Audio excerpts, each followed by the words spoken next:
So guys, before we begin the video, I have an important question. If you make breakfast, right, and your girlfriend's still in bed, but you got to go to work, so you just eat that breakfast as soon as it's done, did you really do a wrong thing? Because I don't think I did. You didn't tell the girl that it was ready, though. Anyways, guys, let's move on to the video.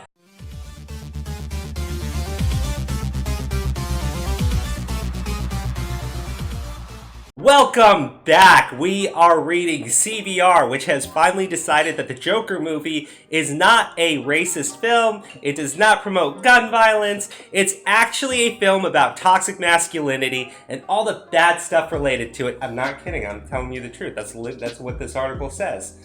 Anyways, if anyone remembers when the Joker movie was about to come out, when it came out and the weeks following it coming out, the Joker was being trashed everywhere on all these blog sites, on all these sites talking about movies.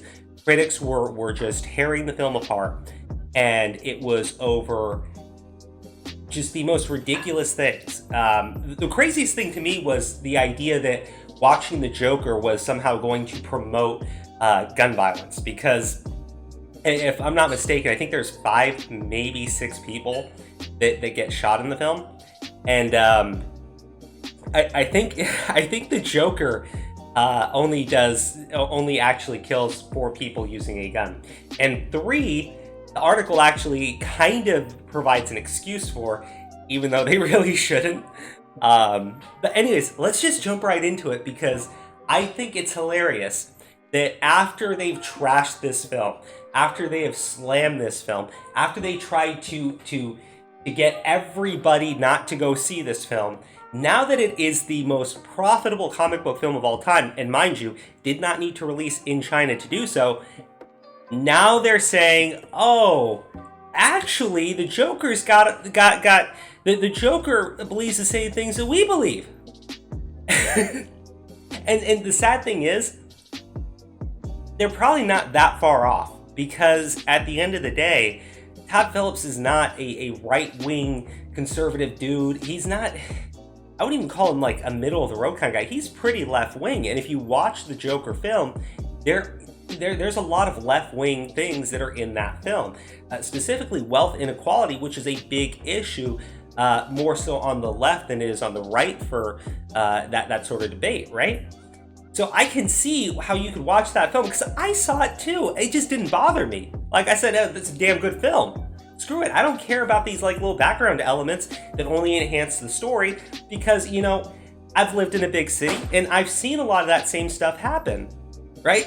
But had that been the message right from the start, had they have just backed the film for legit pushing some ideas that they probably agree with, ah, man. Now the idea that Joker is created because of toxic masculinity is actually pretty stupid. And I'm not trying to be rude, but the article is pretty dumb. Let's just go right into it. Real to be someone with repressed memories following an abusive childhood, Arthur Fleck's downward spiral takes him from failed comedian jotting bad jokes down to a murderer, having killed 3 Wall Street bankers, working for Wayne Industries, and talk show host Murray Franklin, Robert De Niro. Stop. I don't believe they were Wall Street bankers. I believe they were Wayne Enterprises employees. That is false right there. Not a big deal, though. However, while much of the film points to his mother Penny as the tipping point for Arthur becoming the Joker and committing these foul acts, upon closer inspection, it's really toxic masculinity that creates the version of the Clown Prince of Crime. His mother has absolutely nothing to do with it. It was all the men. Arthur is a meek and introverted person seeking approval in his comedy career. However, he isn't that good, working as a clown on the streets and get kids' hospitals to earn money to take care of Penny. Arthur is trying to get by and do right by his mom. It doesn't help, though, that his life is filled with encounters with toxic men. It starts with a teen gang. Okay, they're teens, they're kids, they ain't men yet. and also, I want to point something out. Let's read this. It starts with a teen gang who steals his work sign and beats him up in an alley. I want to point out that I remember reading an article and I can't remember which person wrote this and which site it was on, but take your pick, in which they said that the Joker was racist because it was an interracial gang of teens who committed the crime. So I think that CBR is henceforth racist because they called those interracial teens toxic men, when in reality, they were just dealing with the pressures of society, blah, blah, blah. You see how it all just doesn't work together? A boss without compassion, which is true. His boss is a dick, but, like, most people's bosses are dicks. Clients who... Thank you. Clients who treat him like dirt, and colleagues who don't respect him.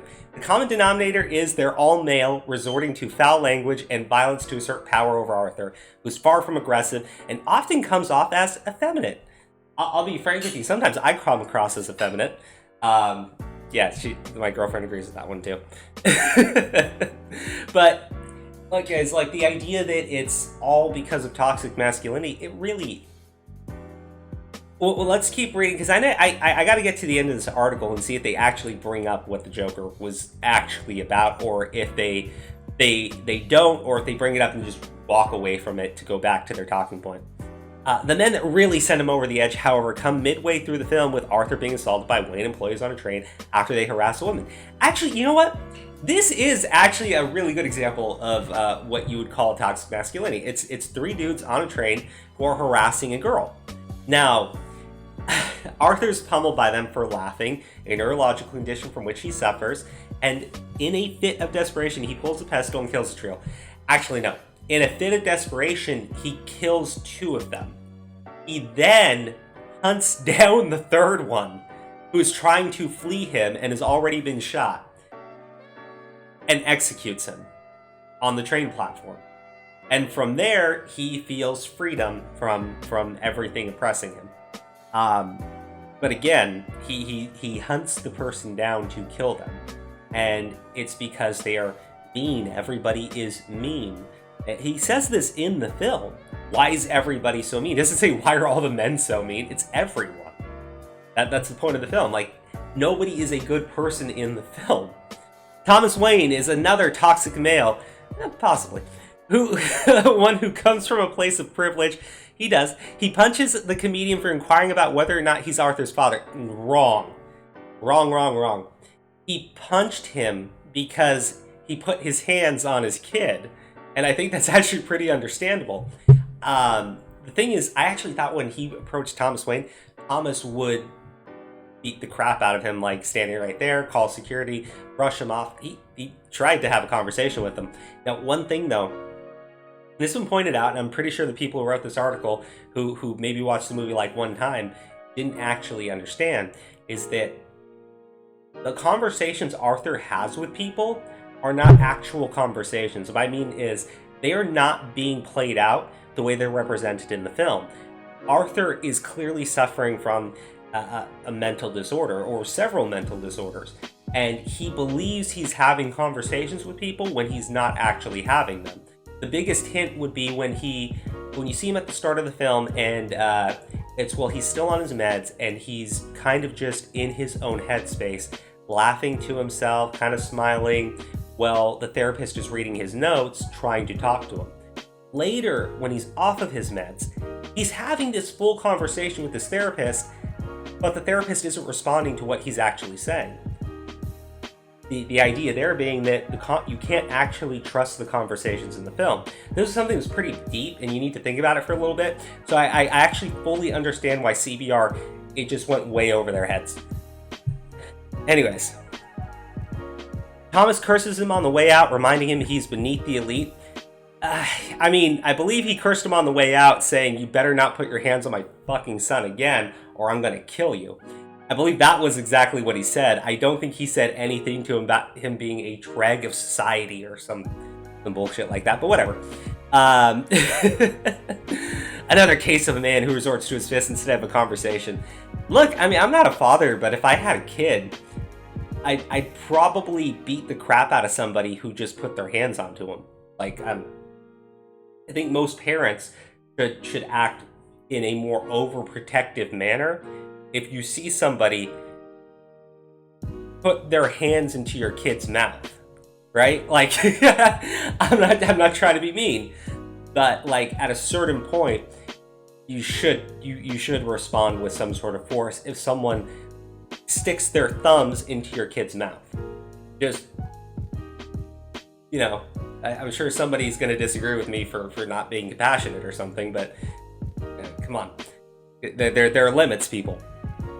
And this is something that Arthur constantly rails about: Gotham's lack of civility from everybody. Something Phillips makes clear comes from these overly hostile men. Then there's the fact that Arthur was abused by Penny's ex-boyfriend, tied to radiator, and beat to the point where he suffered brain damage as a child. Yeah, and his mom allowed all of it to happen, and then lied about his entire life, and lied about all the abuse he had suffered to him after he suffered brain damage and could not remember any of it. Like, man. By the time he murders a sick Penny in the hospital, Arthur's taking out his frustrations on her and relieving the pressure heaped on him by all these angry, testosterone-driven men. And his mom. Like, I'll be frank, I think the reason why Todd Phillips didn't have more examples of women engaging in bad behavior like Penny, can you just imagine what would have happened if Joker's boss had been a woman, or the clown that gives him the gun was a woman, and he responds by brutally murdering them? I think you would have had even more outrage. Because think about it. Joker shoots 4 people during the film, and they called it a film promoting gun violence. If he had in any way brutalized a female during that film, oh my gosh, I can just imagine the shit show that would have hit them beyond the shit show that was already hitting them. But again, the point of the film is everybody is an asshole and there are no good guys. Not even his mom was a good guy. Everybody was an asshole. Not just the men. In the final act, when Murray airs a stand-up session that went bad for Arthur, then invites him on the show to berate and make fun of him. It's even worse as this is another form of bullying from a man the public trusts and worships. Celebrities behaving like this can influence others watching them, can influence. And Murray also comes off like a bully as he pokes and prods, belittling Arthur's hopes and dreams in the most condescending manner. Let me just read that. I'll point out one final thing. By this point in the film, Arthur's anger boils over after a lifetime of dealing with toxic masculinity. He fully embraces his Joker persona, with his life clearly more comedy than tragedy. The comedian lashes out at the men who bully and bash their way to success by killing the host on air with a couple of gunshots. Arthur's punchline. Now, it looks like that's the end of the... Please tell me that's the end. That's the end. Okay. Couple things. The reason why the Murray thing stung so bad wasn't that it was just another public figure, because the thing that hurt him about Murray was he worshipped Murray himself. It wasn't the public worshipped Murray. It was that he worshipped Murray. He didn't care about the public. The only thing he cared about the public was that the public were all assholes to him. The thing about this film is that it was a lot to do with mental health and how you look at people and you just allow them to keep falling through the cracks. I mean, you want an example of toxic femininity? I'm not going to call it that, but it's the start of the film when he is on the bus, he's sitting there and he can't stop laughing. And he freaks out the mom who's with her son, and she basically bashes him hits him, but basically tells him to stay away from them. When he reveals he has a mental disorder and he can't stop laughing, she just turns away from him. Doesn't want to deal with him, doesn't want to look at him. I'm not going to call that example of toxic femininity. That doesn't make any sense. It's just how they treat people who clearly are suffering. That's what it was about. It was that everybody in Gotham was an asshole. It was that nobody cared that people with clear mental disorders were not getting the treatment that they needed, and then on top of it, were losing their meds. That's what the film was about, right? It was letting people just fall and suffer, and the nightmare monster that was created from that. And how that... Sorry. And I guess like how you could see that happening in the real world, how you could take somebody who's clearly suffering from several mental disorders, right? You take them off their meds and then you push them around and you hit them and you laugh at them while they're just trying, right? There's a point in the film that I'm really upset that they don't really go into it further with this article. This article is trash, but it's when he is talking with Thomas Wayne and he legit says, "Why is everybody so mean? Why can't everybody just be nice?" That was the point, you know. The whole Joker thing. We live in a society, and we do. That's the point of the movie. You live in a society where people with mental disorders are oftentimes neglected. They're pushed to the side, and even regular people, not politicians, not the police, not the dude's boss, but just a regular person on the street looks at the guy and walks the other way because they don't want to be involved. They want to go anywhere near it. Look, there are left-wing things in this film. Wealth inequality would be the biggest one in the film. The way that Thomas Wayne, who is an upper-class elite, refers to people protesting, right? He calls them all clowns, you know. There is that in this film. That exists, and I have no clue why they would rather ignore all of that and then focus on toxic masculinity as the actual issue in the film. That's... way to miss the point. Way to let like everything fly completely over your head, because the only thing that matters is that the Joker movie didn't fall into pieces. It didn't get ruined in spite of the crusade to ensure that it did. Now what we're going to do is ignore the entire message of the movie and insert our own freaking politics into it. Like, come on. You know, I'll give CBR some credit here.